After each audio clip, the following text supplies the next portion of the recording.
In our headlines on this Tuesday afternoon, July 9th, here on the Korean Peninsula.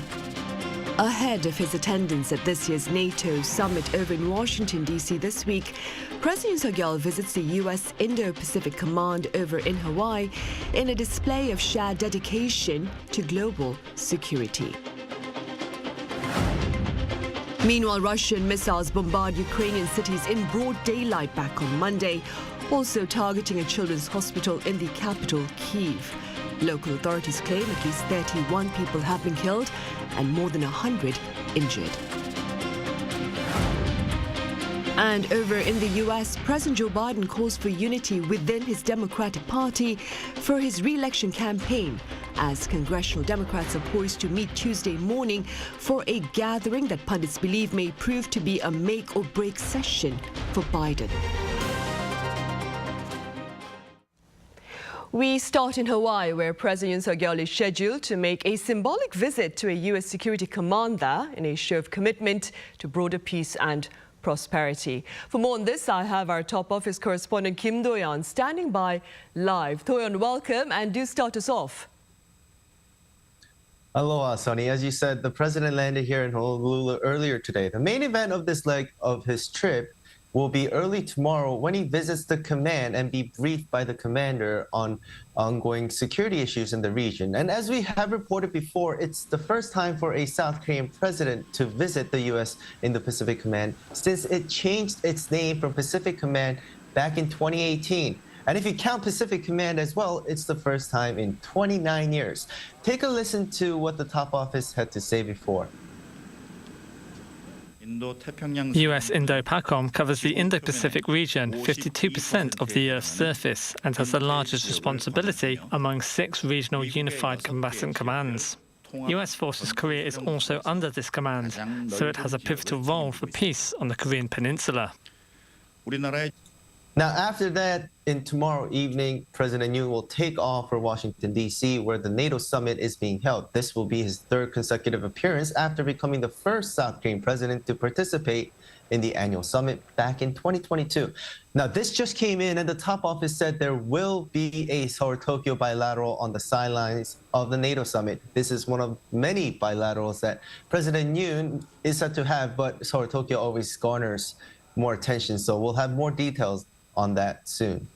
Right, for sure, Toyin. Do keep us posted on that. Meanwhile, back in Hawaii, Toyin, upon his arrival, I understand the president made his way to the resting ground of soldiers who fought in the Korean War. Do tell us more.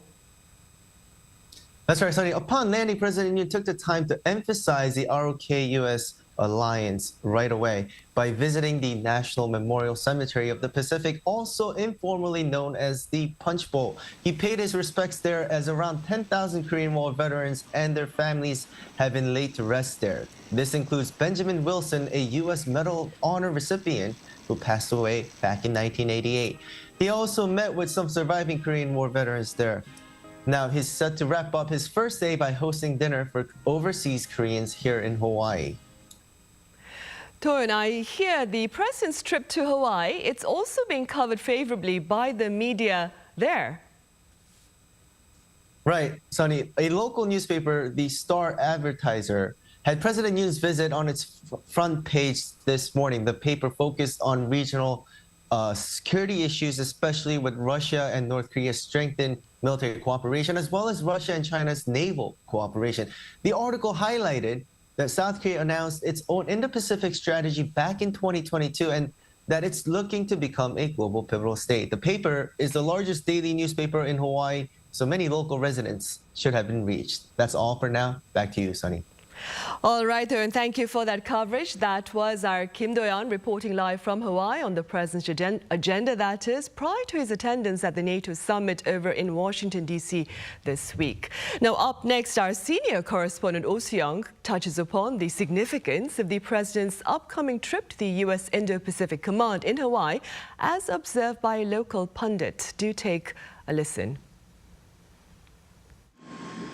President Yoon will signal South Korea's commitment to enhancing regional and global security as North Korea and Russia's military collaboration threatens peace and stability in the Indo-Pacific and beyond.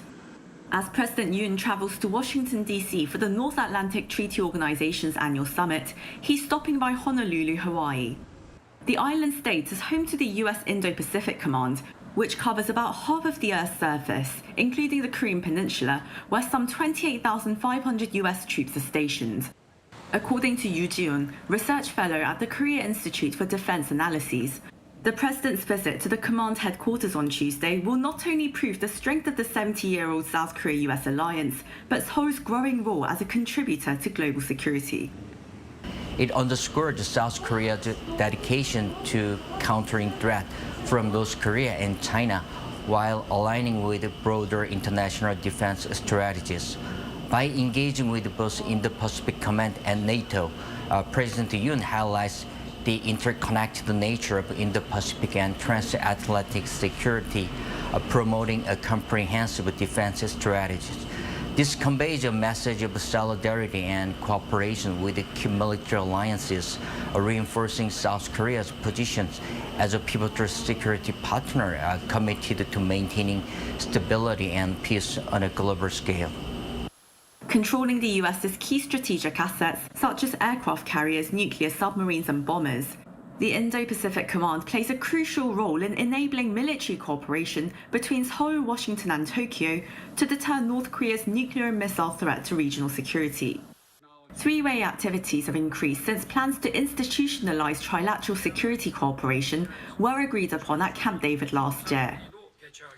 3 countries have conducted more frequent and complex military drills, demonstrating a unified stance against a regional threat like North Korea's missile test. There has been a notable increase in real-time information sharing, bolstering their collective situational awareness and response capabilities.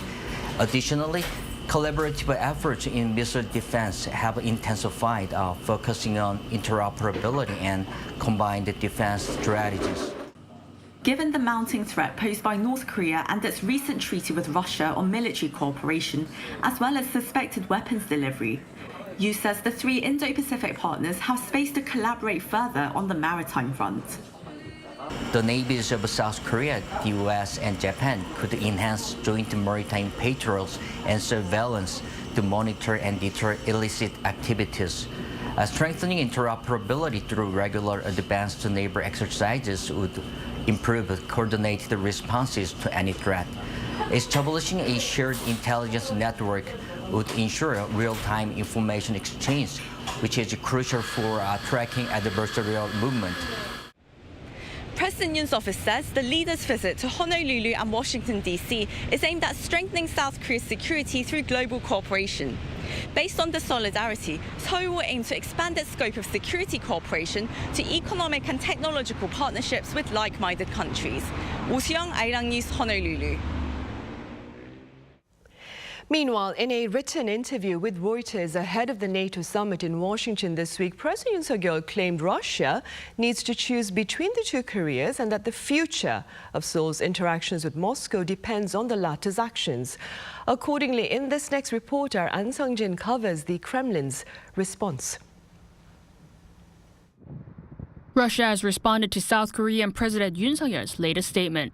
According to Russian state-run media TASS and RIA Novosti, Kremlin spokesperson Dmitry Peskov stated that he opposes the South Korean president's remarks on having to decide which side of the peninsula is more crucial. Instead, he said that Russia aims to harbor a good relationship with both Koreas. He also said it's difficult to cultivate close ties when Seoul has joined sanctions against Russia. The Kremlin's response comes after President Yoon Suk-yeol told Reuters on Monday that whether Seoul provides lethal weapons to Ukraine depends entirely on Russia, and Moscow should be careful about picking sides. Through the written interview ahead of the NATO summit, President Yoon stated that North Korea is a menace to the international society and that military cooperation between Russia and North Korea poses a distinct threat to the peace and security on the Korean Peninsula and in Europe. His remarks also stated that Seoul's decision will factor in how the military pact between Moscow and Pyongyang plays out. Ties between Moscow and Seoul have been aggravated by Russian President Vladimir Putin visiting North Korea and signing a strategic partnership treaty on mutual defense. An Sung-jin, Arirang News. And later this afternoon, Seoul's foreign ministry, for its part, will respond to the Kremlin's latest remarks regarding its ties with the two Koreas. We will bring you that update in our following newscasts. Moving forward, a North Korean delegation of military education officials departed Pyongyang on Monday for Russia. The departure was carried by the regime's state-run media, which added the delegation was being led by Kim Kim-chul, the head of the Kim Il-sung Military University. Now, details regarding the delegation's agenda in Russia were not disclosed. Speaking to the press pool here in South Korea earlier on this Tuesday, an official at the Unification Ministry claimed any action in violation of UN Security Council resolutions, sanctions that is, will be addressed accordingly. In other news, Russia's most brutal bombardment of Ukrainian cities in some 4 months on Monday also targeted a children's hospital in Kyiv. Our Lee Seung-jae reports. Russia launched large-scale airstrikes across Ukraine on Monday before U.S. President Joe Biden welcomes NATO leaders to Washington. Citing Ukrainian officials, the Associated Press reported that at least 31 people were killed and 154 others injured in the attacks. Among the facilities that were hit was a children's hospital in Kyiv, which left civilians buried under the rubble of the partially collapsed building. While the exact extent of the casualties has not yet been confirmed, Kyiv Mayor Vitaly Klitschko said search and rescue operations are underway and that 7 of the 16 injured were children. Another hospital was also struck in the Ukrainian capital, leaving at least 4 dead, as Ukrainian authorities say at least 20 people were killed in the capital alone. The Ukrainian Air Force says that cruise missiles and Kinzhal hypersonic missiles were used in the deadly airstrikes, adding that 30 of the 38 missiles were shot down. Monday's attack targeting Kyiv was the first since the end of March this year. Klitschko condemned the Russian attack, calling it one of the worst attacks on the capital since the Russian invasion. According to Ukrainian President Vladimir Zelensky during a joint press conference with Polish Prime Minister Donald Tusk in Warsaw, Russia, as well as Russian President Vladimir Putin, who ordered the airstrikes, must be held accountable for what he called an act of terror. He added that Moscow responds to everything by attacking homes and hospitals. The call for an emergency meeting comes as Russia took the rotating presidency at the UNSC beginning July 1st. Lee Seung-jae, Arirang News. U.S. President Joe Biden has called for unity within his party for his re-election campaign as congressional Democrats are poised to meet Tuesday morning. Our Moon Hye-ryun covers his remarks. U.S. President Joe Biden is fighting back against criticism of his mental fitness and viability following a poor debate performance against Donald Trump last month. In a 2-page letter sent to congressional Democrats on Monday, Biden emphasized that he is firmly committed to staying in the race and to beating Donald Trump. He added that it is time to come together, move forward as a unified party, and that any weakening of resolve would only serve to help Trump. On the same day, he also called into MSNBC's Morning Joe program, where he claimed that he had the support of the average Democrat and challenged his critics in the party. The White House press secretary denied speculation that the president is being treated for Parkinson's disease, while other party figures such as Minority Leader Hakeem Jeffries voiced support for Biden after 4 congressmen reportedly held a group call with him, urging their current candidate to step aside. The Democratic caucus meeting is due to take place on Tuesday for the first time since the June 27 debate and could prove a pivotal moment for the path forward. According to CNN, Biden has personally reached out to several Democrats to reassure them that he is aware of the current concerns within the party. He is also set to meet virtually with the Congressional Black Caucus, his strongest bloc of supporters in Congress, as well as members of the Congressional Progressive Caucus. The members of the CBC have defended Biden since the debate, with black voters being key to Biden's campaign as he chose the first black female vice president and nominated the first black woman to be a Supreme Court justice. With just over a month left until the Democratic National Convention, during which the party's presidential candidate is officially nominated, and 4 months until the U.S. presidential elections, this is a critical period for Biden's campaign. Moon Hye-ryun, Arirang News. Over in the Middle East, Israel initiated a fresh offensive in Gaza City on Monday, claiming the presence of Hamas facilities in the area. Now, thousands of Palestinians fled following an evacuation warning as Israeli tanks re-entered central parts of the city. Despite the warning ahead of the attacks, Gaza's health ministry says at least 40 people were killed in the latest strikes. A senior Hamas official warned that the new offensive could take ceasefire efforts back to, quote, square one. And back on the domestic front, health authorities here are lifting their administrative actions on doctors in training who remain engaged in collective action in hopes of encouraging their return to hospitals. Our Iuni has details. It's been 5 months since trainee doctors left their posts, and on Monday, the government announced it will not take any administrative actions on all trainee doctors. This includes the suspension of medical licenses, regardless of whether they choose to return to work. The Ministry of Health and Welfare made the announcement following a meeting at the Central Disaster and Safety Countermeasure headquarters.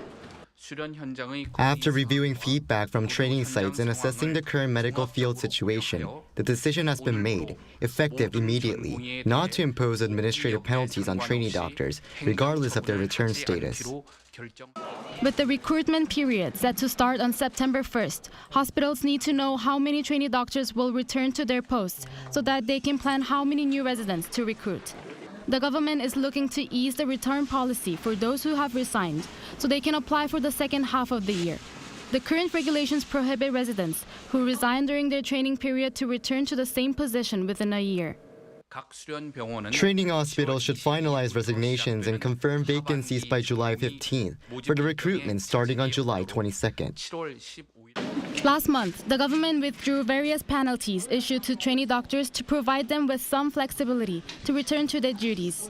However, as of Thursday last week, only 8% of the total 13,000 trainees were at work, which is only 91 more than before the government postponed the medical license suspension. In addition, on Monday, the government promised to speed up improvements in the training environment for trainee doctors, including gradually reducing the maximum working hour limit from 36 hours to 30 hours. However, the dispute over increasing the medical school quota for 2025 remains unresolved, despite the government finalizing the decision over a month ago, as trainee doctors continue to oppose it. 이은희, Arirang News. And in other news, Korea's first digital agricultural complex based on AI technology is in operation in the city of Naju in Jeollanam-do province. Our Yoon has a look. This tractor is unmanned, but it moves along the field automatically and prepares the land for farming. After completing its task, a drone returns to its base to switch out its battery and to get refilled with pesticide. In the mini greenhouse where seedlings are raised, robots take care of the seedlings and organize the seedling trays. From seedling management to crop harvesting and supplying water, the various robots carrying out these tasks are controlled in the control room of this high-tech, unmanned automated agricultural production demo complex. We plan to show the core essence of smart agriculture through this unmanned automated demo complex. Moving forward with smart agriculture, I believe we can come up with such innovative measures to reduce production costs as well as labor shortage problems. The unmanned automated agricultural production demo complex has been operating since 2020 with an investment of around $28.8 million. Its main goal was to create a smart agricultural model. It is the first digital agricultural complex in the country to integrate AI technology. Smart agriculture can also be an alternative to overcoming climate change. So in the current reality of agriculture in rural areas, smart agriculture may be an important direction for us to go in. The agricultural population is not only declining, but is also aging. The setup of unmanned automated agriculture production complexes in such rural areas is expected to become an outpost for open field smart agriculture. 이은진, Arirang News.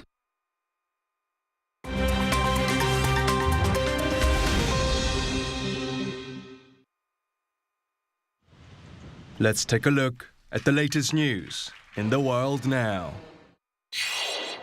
Hurricane Beryl made landfall in southeast Texas on Monday morning, killing at least 2 people, closing ports and airports, and leaving more than 2 million people without power. Having been the season's earliest Category 5 hurricane on record when it hit the Caribbean days earlier, leaving at least 10 dead, Hurricane Beryl made landfall in Texas as a Category 1 hurricane with some 130 km/h winds. It was downgraded to a tropical storm as it moved inland across Houston. Over 1,000 flights at the George Bush Intercontinental Airport in Houston have been cancelled, while officials warned of destructive winds and up to 40 centimeters of rain, accompanied by life-threatening storm surges. By Monday afternoon, according to PowerOutage.US, over 2.7 million customers in Texas were left without power. The U.S. National Hurricane Center said that Beryl is expected to move over the east of the state before moving into the lower Mississippi Valley and the Ohio Valley on Tuesday and Wednesday. The director of the Hurricane Center warned residents in Beryl's path to seek shelter, as hazardous conditions will persist even after the center of Beryl moves through. Japan and the Philippines signed a defense pact in Manila on Monday that will allow the 2 countries to deploy military in each other's territory. The Reciprocal Access Agreement is the first of its kind involving Japan in Asia and was signed by Philippine Defense Secretary Gilberto Teodoro and Japanese Foreign Minister Yoko Kamikawa, who praised it as a landmark achievement. A joint statement highlighted the need for the international community to speak out on the importance of maintaining and strengthening the free and open international order based on the rule of law in the South China Sea. Amid increased tension in the region, China's foreign ministry responded by saying the Asia-Pacific region does not need military blocs that instigate bloc confrontations or a new Cold War, while reminding Japan of its atrocities during the Second World War. Aircraft maker Boeing has agreed to plead guilty to a criminal fraud conspiracy charge relating to 2 fatal crashes of its 737 MAX jets, according to a court filing by the U.S. government on Sunday. A Justice Department official said that the plea still requires a federal judge's approval and would give the company a criminal record. Boeing will also be fined $243.6 million.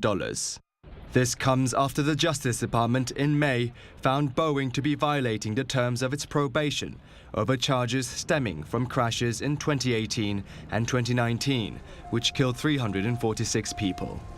The crashes prompted a probe into the company's manufacturing standards, and Boeing was charged in 2021 of conspiracy to defraud regulators, allegedly deceiving the Federal Aviation Administration over its MCAS flight control system, for which it was given the 3-year probation.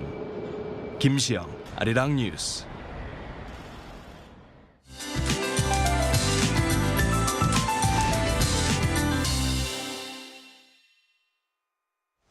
Good afternoon. Those in Jeollabuk-do and Gyeongsang-do provinces need to stay on high alert against heavy monsoon rain.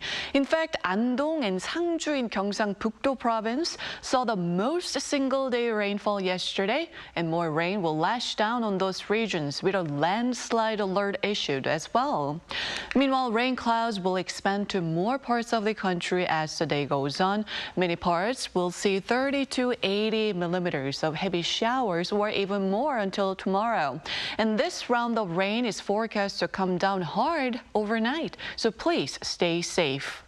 Temperature-wise, heat advisories in southern provinces have been lifted, except on Jeju, with an expected high of 35 degrees this afternoon. But the rest of the country should see highs in the 20s this afternoon. Now, central regions will get a break from monsoon rain in the latter half of the week, but it will be rainy through the weekend in southern parts of Korea. With that in mind, let's take a look at the international weather conditions.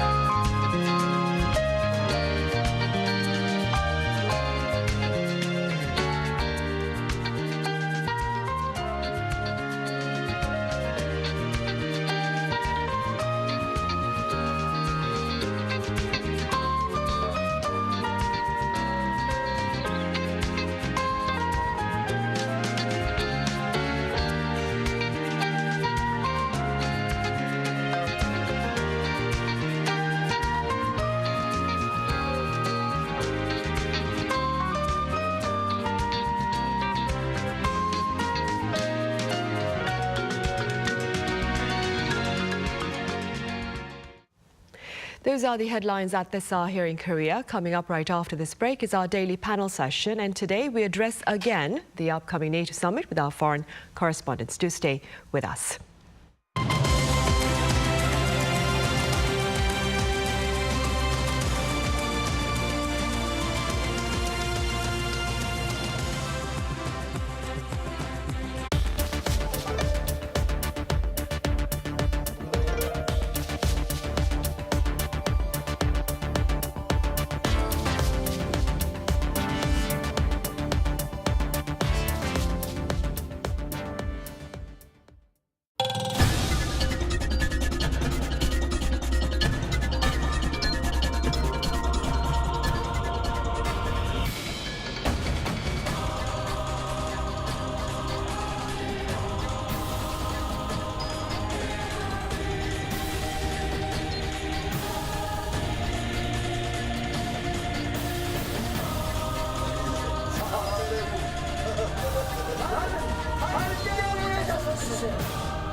Recording to playback. Everything you need in video production. New software at no additional charge with unlimited upgrades. Creativity I want. Easily with Gum Easy Pass. Get now for $2.99.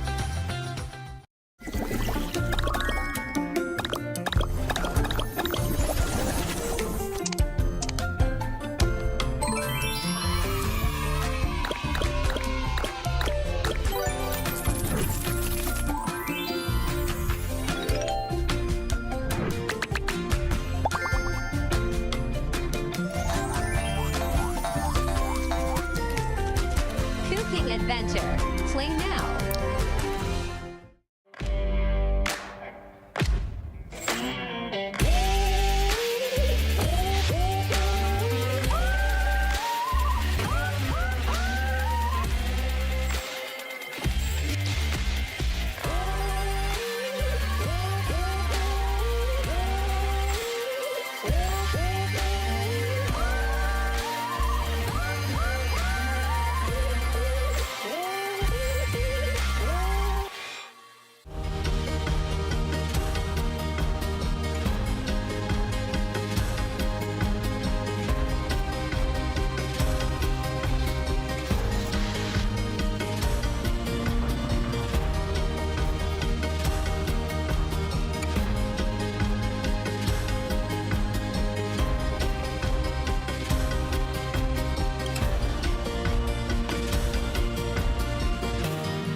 President Yoon is in the U.S. to attend the NATO summit, which pundits say comes at a very crucial time. So why is this latest security summit so significant? What are the broader implications of South Korea's partnership with NATO going forward?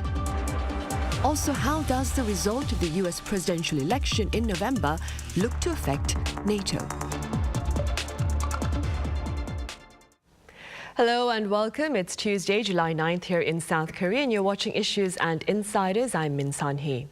Security takes center stage this week in Washington, D.C. as global leaders at NATO seek a joint stance against unprovoked acts of aggression. For more on this, I have Celia Fioretti, a correspondent for ROK-U.S, here in the studio. Celia, it's good to have you back. Glad to be here. I also have Jaco Zwitsloot, host of NK News podcast, here in the studio with us as well. Jaco, welcome back. Thank you.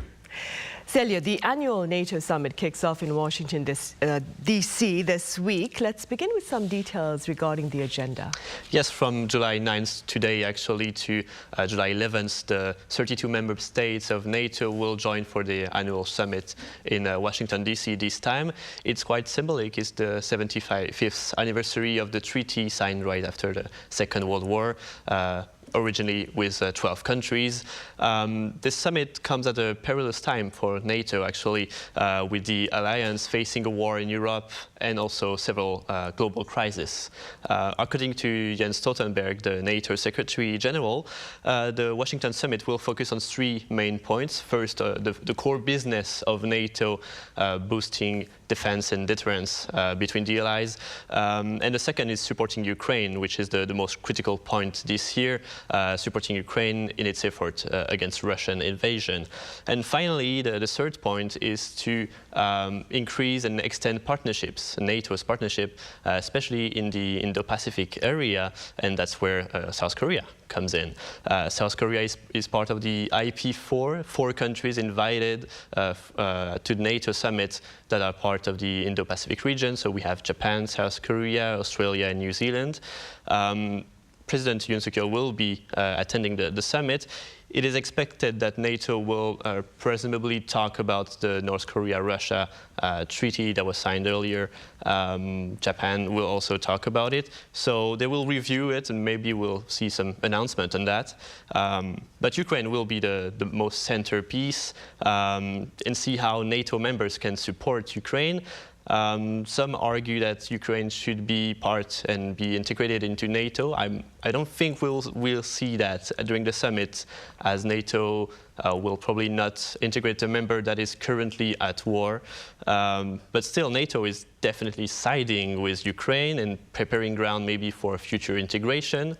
Jens Stoltenberg, the Secretary General, is also pushing hard for more extensive aid to Ukraine with a 5-year, $100 billion military commitment to Ukraine. We'll see how this turn out with the European partners. Right, and staying with NATO's commitment to Ukraine, Jaco, do you suppose South Korea should seek to perhaps provide Ukraine with lethal weapons, especially keeping in mind North Korea's open support for Russia's invasion of Ukraine? Well, that's a difficult and provocative question, but let's try to answer it. Way back in 2022, when Russia's war on Ukraine was still in its early phases, North Korea's foreign ministry blamed it on the United States and the West, citing hegemonic high-handedness and abuse of power against other countries. More recently, last month, at the time of Vladimir Putin's visit to Pyongyang, North Korea promised full support and solidarity for the Russian government, army and its people in the war against Ukraine. Then, just after Putin's visit, one of North Korea's top military officials, Park Jong-chun, was quoted by Reuters as saying that Russia has the right to opt for any kind of retaliatory strike if America continued its support for Ukraine in what he called America's proxy war against Russia. Now, Park even hinted that it could lead to a new world war. Now, after the signing of Russia and North Korea's new pact to defend each other in the event of war, an official from the South Korean president's office said that South Korea would now consider sending arms to Ukraine. That statement was a little bit over 10 days ago, and we still have no firm announcement as I recall. So when I checked last night, the most recent report said that President Yoon would look at the level and substance of military cooperation between Russia and North Korea before making a decision. That still suggests that we are some way off from an actual export of arms to Ukraine. But as a foreigner living in this country, I'm not about to tell South Korea what is in its national interest, but its government, under President Yoon Suk-yeol, it wants to be taken seriously as a global pivotal state and a major player in world affairs. And if so, it may want to think about taking a stronger stance and a more practical stance in supporting Ukraine in its self-defense and also countering Russia's naked imperialist aggression. Or it should make a better and more public explanation about why it's choosing not to do so. Right. Meanwhile, Celio, this latest NATO summit also reportedly comes against the backdrop of prospects of far-right European governments unfriendly to NATO coming to power. How valid do you suppose are these concerns? Well, it's true there's a growing anti-NATO sentiment in Europe, especially mostly from the far right. Sadly, in the last year, we've seen the far right rising and getting closer to power or taking it in some countries. Thankfully, France this weekend managed to keep it out of power, but still it remains a threat both in France and in the rest of Europe. This unfriendly sentiment is also carried by Russian influence in Europe and in these far-right parties, whether it's through think tanks or funding. But I think the situation with this unfriendly NATO sentiment is also coming from a feeling of imbalance in the alliance. Europe would like to endorse more responsibility. They still feel that the US is the sole leader in the alliance. They feel they try hard, but they don't get credited enough. For example, only 7 out of the 13 countries managed to get their 2% share of the GDP dedicated to defense, as the US asked. So it's still quite a difficult thing to do for most European countries with a smaller economy than the US. And whether Washington feels there's a sentiment of disconnection between Washington and the rest of Europe is grounded in reality or not, that's really not the question, but Washington will have to deal with that sentiment if they want to keep the European by the side. When Europe starts to talk about a Europe defense organization, a possible Europe defense organization, the US view it as a competitor to NATO. So there is a strong desire since the war in Ukraine broke out for European countries to invest in their own defense. And some countries are reluctant to do so as they feel the US, it would jeopardize their relationship with Washington. Beyond defense policies in Europe, EU countries will also like to have more autonomy in their relationship with countries like China, for example. So for better or worse, these demands and these worries need to be taken into account by Washington if they want to work with Europe and make the alliance last. Right. Meanwhile, Chaco, South Korea, as Celio mentioned earlier, has been invited to the NATO summit for the 3rd straight year. What are the gains of a greater alignment with NATO for South Korea and vice versa? How does the engagement with South Korea serve the Western security alliance, do you think? Yes, so I'll list some of the areas in which NATO and South Korea are cooperating together, and these are cyber defense, arms control and non-proliferation, new emerging and disruptive technologies, and also counter-terrorism. So the gains for both sides are an increasing understanding of how the other acts in those areas and how they counter the threats that exist in those 4 areas, but also will help both sides to increase capacity in those areas and to institutionalize the collaboration and the cooperation so that they'll hopefully last beyond the short term but into the middle and long term. And the other idea, I think, is that what they call interoperability, which is a very popular word when they talk about military cooperation. That means the ability of civilian and military personnel on both sides to work within and with the systems of the other side. So they understand the structures, the technologies that the other side is using, and can also use them themselves if necessary. And then we've seen some real practical benefits of things like that. For example, the Korean Navy working with NATO to counter piracy in the Gulf of Aden. So that's a very practical area there. Now, as Celio mentioned, South Korea is not the only partner that NATO has invited from the Indo-Pacific region. There's also Australia, Japan, and New Zealand, each of which has their own level of involvement in and cooperation with NATO. Now, this is part of a broader strategic alignment, I think, between the NATO alliance, which is, after all, as the name suggests, based around the North Atlantic Ocean, and also other nations with similar common interests and values in the Indo-Pacific region. Right. Celia, do you suppose a potential shift in the US with regard to leadership this November will greatly affect the NATO framework?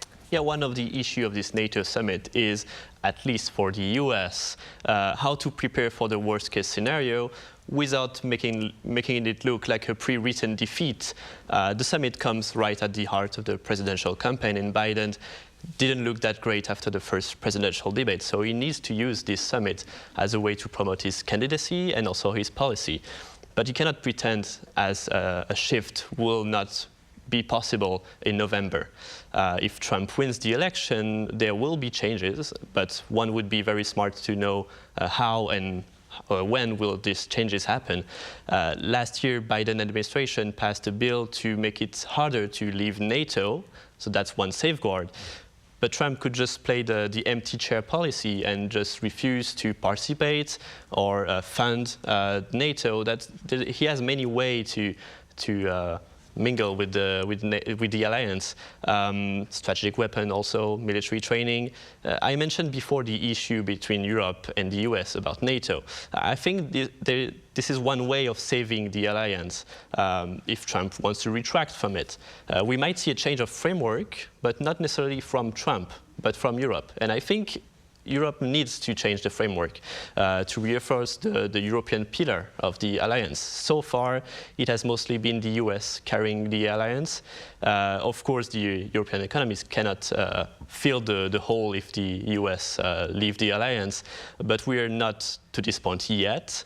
Europe can take more responsibility, and this would have two effects, actually. First, it would protect from any accidents caused by the craziness of the American politics if the decision is not only in the hands of Washington. And second, it would also ease the pro-Trump critics, saying that Europe is only profiting from US money.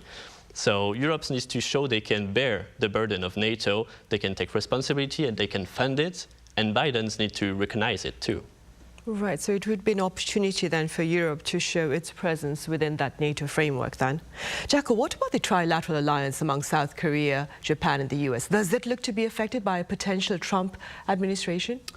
Maybe not. It's hard to know for sure, of course, because Donald Trump is always and can be quite unpredictable in his statements and in his actions. But basically, people who are close to the Trumpian view of American politics would like to see South Korea, as well as Japan and other countries, we've already talked about NATO, pay for and be responsible for more of their own national defense.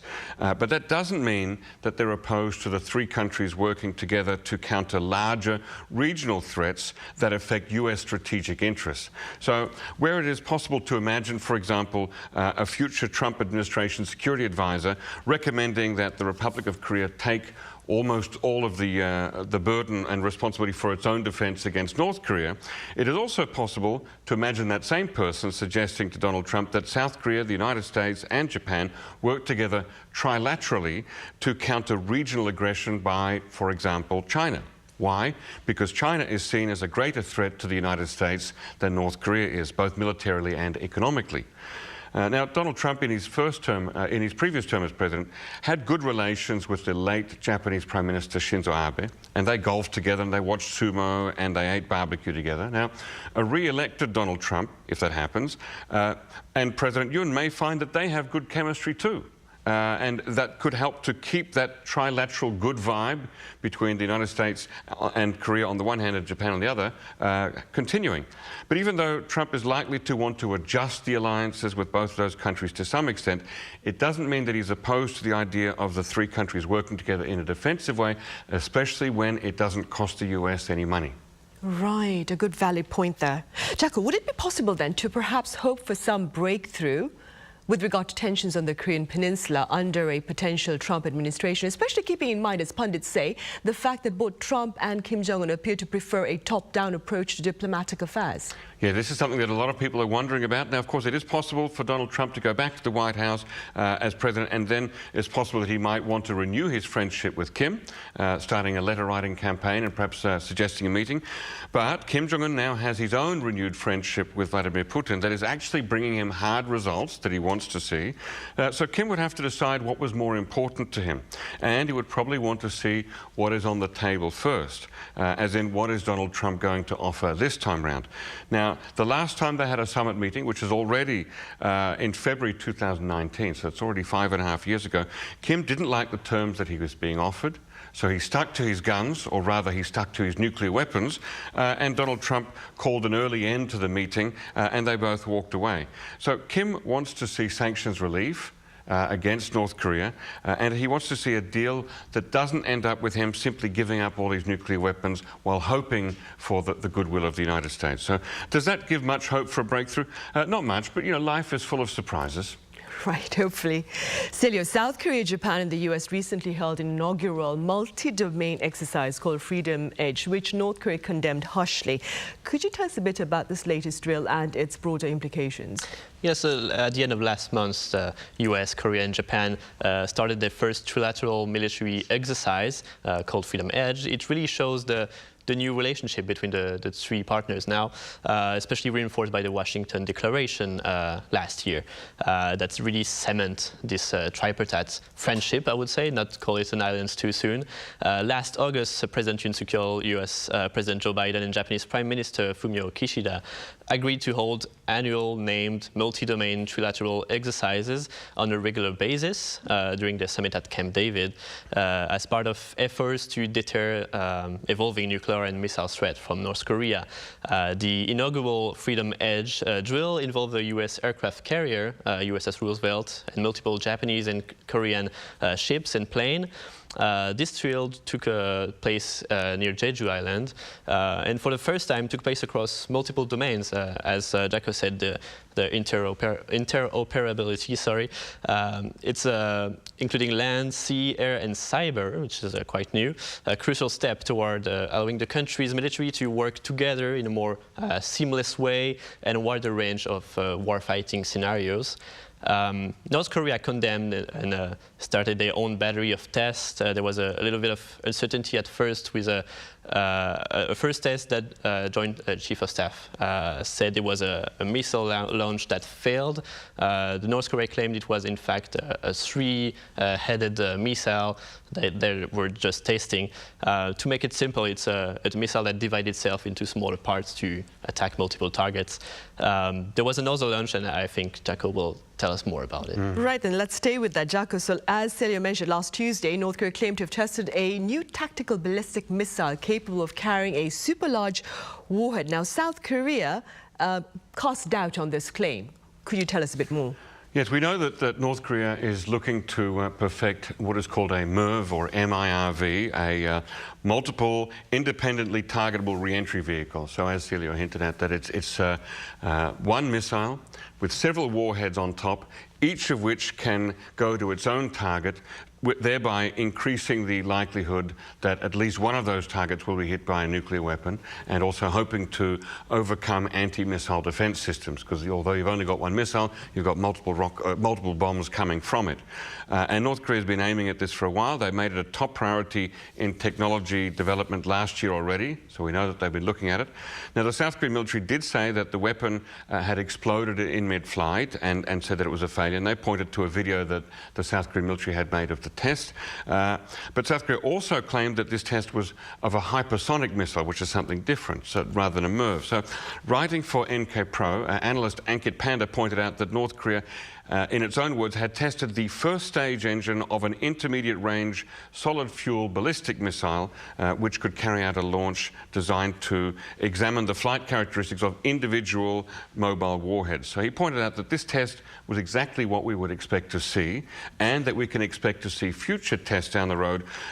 For example, testing the structure that will sit at the top of the missile holding the independent warhead. So we haven't yet seen that, and we'll see more testing, I think, in the coming months and years, until North Korea feels confident that it has a MIRV system that is fully capable and that is going to be successful on every launch. And then it can deploy them in numbers across its territory. Now, of course, the thing with MIRVs is, although you've got one missile, you have to have at least 3 bombs sitting on top of that. Now, North Korea may not yet have a lot of nuclear weapons at the size ready to sit on top of that warhead, but we don't, from the outside, we can't tell what's a real warhead and what's a decoy. So North Korea may actually play a clever move and deploy a number of these missiles around the country with warheads that look real, but they may, only one of them might be real, but we won't know until they're launched and until they're used. So that it can keep that going until it has built up enough of a stockpile of small nuclear warheads that can be fitted to the top of that missile. Right, which is why we're even more concerned given its defense pact with Russia. All right then, Jaco, thank you very much for your time and thoughts today. And Celio, thank you very much for your insights. Thank you very much. Right, well, on that note, we say goodbye. Thank you for watching. See you same time tomorrow.